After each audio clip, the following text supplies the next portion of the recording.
Cerita rumah tangga. Istriku dikira dari keluarga miskin, ternyata anak seorang konglomerat. Kisahnya terjadi di Kota Malang. Di sebuah rumah kecil sederhana di sudut Kota Malang, aku, seorang pria bernama Arif, hidup bersama istriku Lila. Lila adalah wanita yang luar biasa, penuh kasih sayang dan sangat rendah hati. Sejak awal pernikahan kami, ia selalu mendukungku meski penghasilan kami pas-pasan. Aku bekerja sebagai guru honorer, sementara Lila memilih menjadi ibu rumah tangga yang sepenuh hati merawat keluarga kecil kami. Aku mengenal Lila di sebuah acara komunitas sosial. Penampilannya sederhana, jauh dari kesan mewah. Bahkan, pakaian yang ia kenakan tampak biasa saja, tanpa perhiasan atau aksesoris mahal. Ia selalu membawa diri dengan sopan dan rendah hati, membuatku yakin bahwa ia berasal dari keluarga biasa, sama sepertiku. Namun, di balik itu semua, ada sesuatu yang tak pernah ku tahu. Suatu hari, sebuah mobil mewah berhenti di depan rumah kontrakan kami. Dari dalamnya, keluar seorang pria berusia setengah baya dengan jas mahal. Ia melangkah ke pintu rumah dan mengetuk dengan penuh percaya diri. Aku yang saat itu sedang duduk di ruang tamu, kaget melihat tamu tak diundang ini. "Selamat siang, apakah ini rumah Lila?" tanyanya sopan. "Ya benar, saya suaminya. Ada yang bisa saya bantu, Pak?" jawabku masih bingung. Lila yang sedang di dapur keluar dan langsung terkejut melihat pria itu. "Om Harun, kenapa Om kesini?" tanyanya dengan nada yang sulit kupahami. Om Harun, pria itu tersenyum lebar.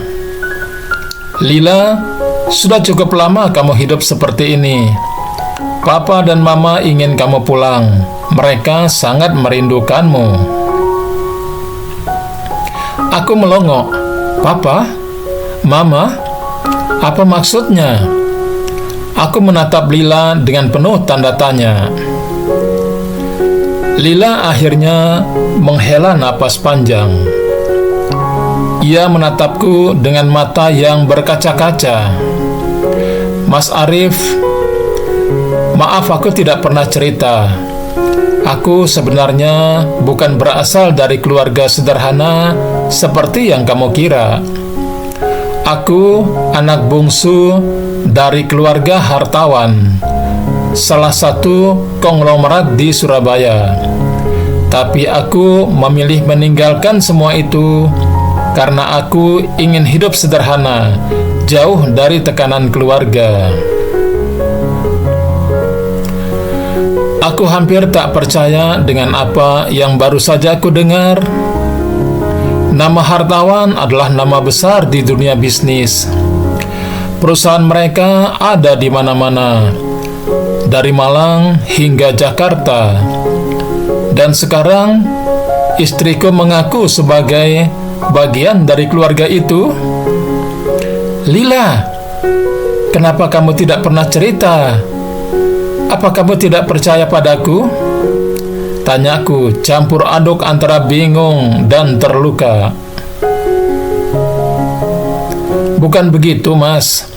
Aku hanya ingin hidup tenang, tanpa harus dibayang-bayangi nama besar keluarga. Aku ingin hidup sederhana bersama orang yang mencintaiku apa adanya, bukan karena kekayaan atau statusku." Setelah kejadian itu, hidup kami berubah. Keluarga Lila mulai sering berkunjung, dan aku akhirnya mengenal mertuaku, orang-orang yang ternyata sangat baik dan bijaksana. Meskipun awalnya aku merasa canggung, mereka tidak pernah memandangku rendah meski aku hanya seorang guru honorer. Namun, Lila tetap pada pendiriannya. Ia menolak untuk kembali ke kehidupan mewah keluarga besarnya.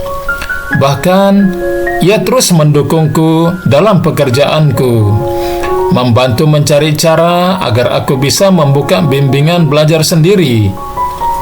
Dengan bantuan jaringan keluarganya, kami perlahan-lahan membangun usaha bersama.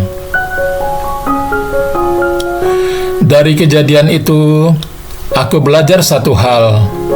Cinta sejati tidak peduli tentang status atau kekayaan. Lila adalah wanita yang luar biasa, dan aku bersyukur memilikinya. Di balik kesederhanaannya, ia menyimpan kekuatan dan ketulusan yang tidak ternilai harganya. Kota Malang, tempat awal cerita ini dimulai, menjadi saksi perjalanan cinta kami yang tak terduga. Setelah rahasia besar Lila terungkap, hubungan kami tidak hanya berubah, tapi juga tumbuh. Aku mulai melihat dunia dari perspektif yang berbeda, terutama setelah aku lebih sering berinteraksi dengan keluarga besar Lila. Meski awalnya aku merasa canggung, mertuaku, Pak Hartawan dan Bu Hartawan selalu bersikap ramah dan hangat kepadaku.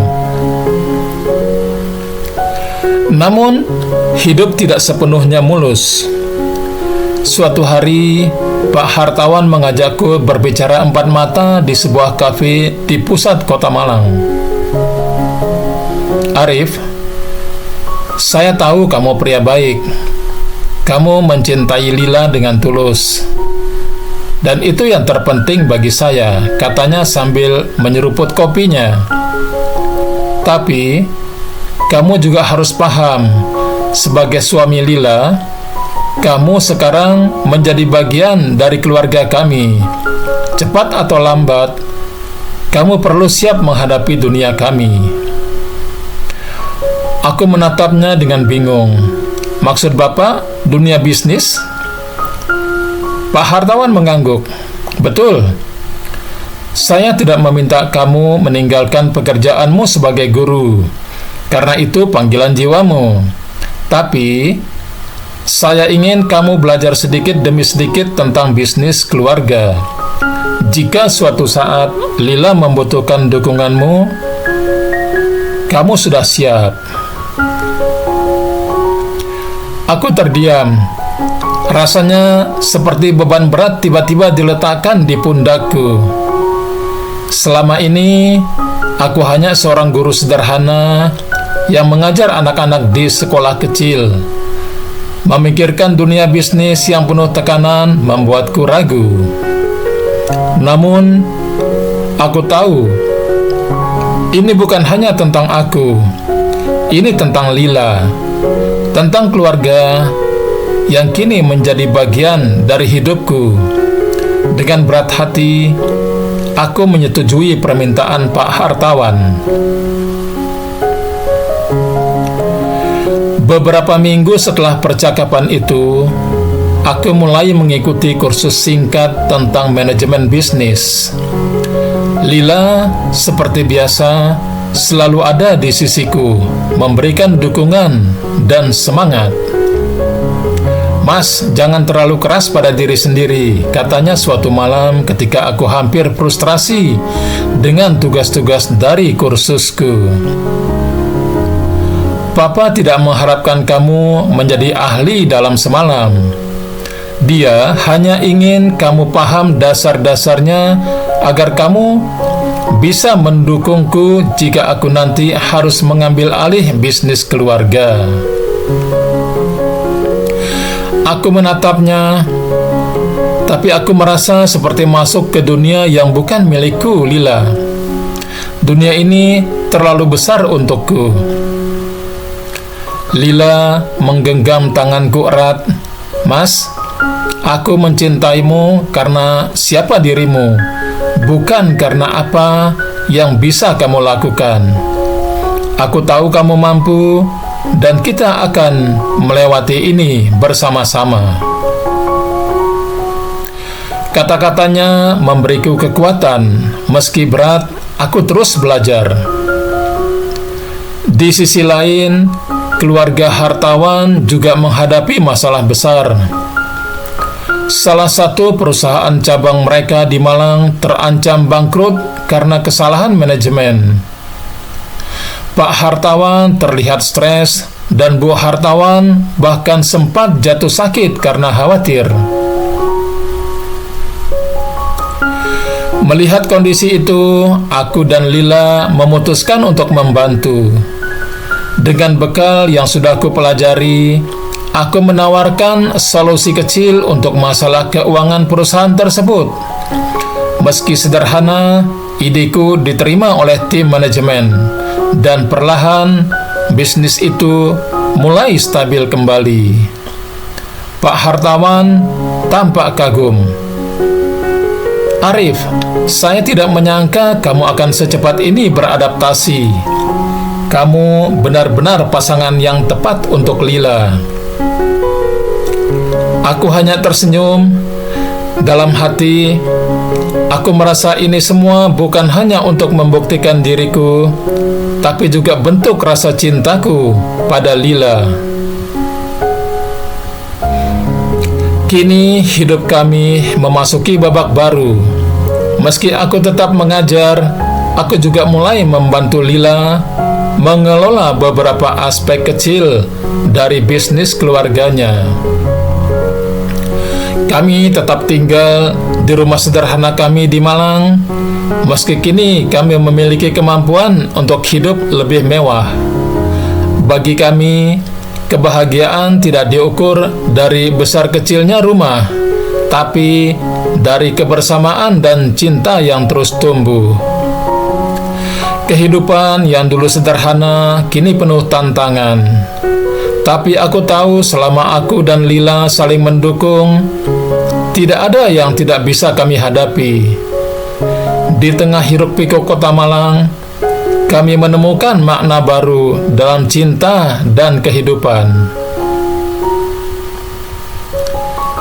Setelah masalah perusahaan cabang di Malang terselesaikan, nama keluarga hartawan kembali stabil di dunia bisnis. Aku yang semula hanya seorang guru honorer, kini mulai mendapat perhatian lebih dari keluarga besar Lila. Beberapa anggota keluarga besarnya, seperti paman dan sepupu Lila, mulai melihatku sebagai orang luar yang tiba-tiba mendapat tempat penting di keluarga itu. Pada sebuah acara keluarga besar di Surabaya, salah seorang sepupu Lila, Andra, mengajakku berbicara dengan nada sinis. Mas Arif hebat juga ya, dari guru honorer sekarang jadi pahlawan keluarga, katanya sambil tersenyum tipis. Tapi Mas tahu kan, dunia bisnis itu nggak semudah itu. Banyak yang mungkin cuma berpura-pura baik di depan Mas, tapi sebenarnya mereka menunggu Mas jatuh. Aku tertegun. Kalimatnya seperti peringatan sekaligus ancaman. Meski selama ini aku berusaha rendah hati dan menghindari konflik, aku mulai menyadari bahwa berada di lingkaran keluarga kaya seperti ini tidak pernah sederhana. Sepulang dari acara itu, aku menceritakan kegelisahanku pada Lila. Aku merasa banyak yang tidak menyukai keberadaanku, Lila. Seolah-olah aku ini dianggap penyusup di keluargamu. Lila menghela napas panjang. Mas, aku tahu hidup di tengah keluarga seperti ini tidak mudah. Dari dulu, aku memang menghindar dari semua drama ini. Karena aku tahu banyak orang di keluarga besar yang terlalu terobsesi dengan kekayaan dan status. Aku menatapnya dengan ragu. Tapi, apa kita harus terus berada di tengah-tengah ini, Lila? Bukankah kita bisa hidup tenang seperti dulu? Lila menggenggam tanganku. Mas, aku tahu ini sulit, tapi kita tidak bisa terus menghindar. Aku juga punya tanggung jawab sebagai bagian dari keluarga ini. Lagi pula, aku percaya selama kita bersama, kita bisa menghadapi semuanya. Beberapa bulan kemudian, tantangan baru muncul. Pak hartawan tiba-tiba jatuh sakit dan tidak bisa lagi mengelola bisnis keluarga seperti biasanya. Lila, sebagai anak bungsu yang selama ini dianggap tidak tertarik bisnis, mendadak diminta oleh seluruh keluarga untuk mengambil alih posisi direktur utama. Ini adalah keputusan besar. Lila tidak pernah punya ambisi untuk memimpin bisnis sebesar itu, dan aku tahu betapa berat beban yang akan ia pikul. Namun, tekanan dari keluarga besar begitu kuat. Banyak yang meremehkan kemampuan Lila dan bahkan mencemoohnya sebagai anak manja yang hanya pandai menghindar. Di satu sisi, aku ingin mendukungnya. Di sisi lain, aku takut tanggung jawab ini akan mengubah hidup kami sepenuhnya. Lila, kamu yakin mau menerima ini? Tanyaku suatu malam ketika kami membahas tawaran itu. Lila menatapku dengan mata penuh tekad. Mas, aku tidak bisa terus lari. Kalau aku tidak mengambil alih, Papa akan semakin tertekan dan keluarga kita akan berada dalam masalah. Tapi aku tidak akan melakukannya sendiri. Aku butuh Mas untuk ada di sampingku. Kalimat itu membuatku sadar bahwa ini bukan hanya tentang Lila, tapi juga tentang kami sebagai pasangan. Meski aku ragu, aku tahu harus mendukungnya. Ketika Lila resmi dilantik sebagai direktur utama, kehidupanku berubah drastis. Jadwal kami menjadi lebih padat, dan aku sering mendampinginya dalam pertemuan-pertemuan penting. Lila, meski awalnya gugup, perlahan menunjukkan kemampuannya. Ia memimpin dengan gaya yang berbeda, lebih humanis dan penuh empati, sesuatu yang jarang ditemukan di dunia bisnis. Namun, tekanan dari keluarga besar dan persaingan internal tetap menjadi duri dalam daging. Andra, sepupu Lila yang sebelumnya menyindirku, mulai terang-terangan menentang kebijakan Lila. Bahkan, ia mencoba menghasut anggota keluarga lain untuk menjatuhkan Lila. Salah satu malam yang paling sulit terjadi ketika Lila pulang dengan wajah lelah. Mas, aku nggak tahu harus bagaimana lagi. Andra terus menghalangi semua keputusan yang aku buat. Aku merasa seperti berperang di dalam keluargaku sendiri. Aku memeluknya erat. Lila, kamu sudah sejauh ini, jangan biarkan mereka meremehkanmu. Ingat, kamu punya kemampuan dan hati yang besar. Aku ada di sini, dan kita akan melewati ini bersama. Lila akhirnya memutuskan untuk melakukan langkah besar. Ia mengajukan restrukturisasi besar-besaran di perusahaan. Ia memotong jalur birokrasi yang selama ini disalahgunakan oleh orang-orang seperti Andra. Keputusan ini memicu kemarahan banyak pihak, tapi hasilnya perlahan mulai terlihat. Perusahaan menjadi lebih efisien dan kinerja keuangan meningkat. Pada akhirnya, langkah berani Lila membuatnya dihormati, bahkan oleh orang-orang yang awalnya meremehkannya. Aku, meski tidak sepenuhnya memahami dunia bisnis, merasa bangga melihat bagaimana Lila tumbuh menjadi pemimpin yang kuat dan tegas. Kami sadar kehidupan kami tidak akan pernah kembali sesederhana dulu. Namun kami juga tahu bahwa selama kami saling mendukung, tidak ada tantangan yang tidak bisa kami hadapi.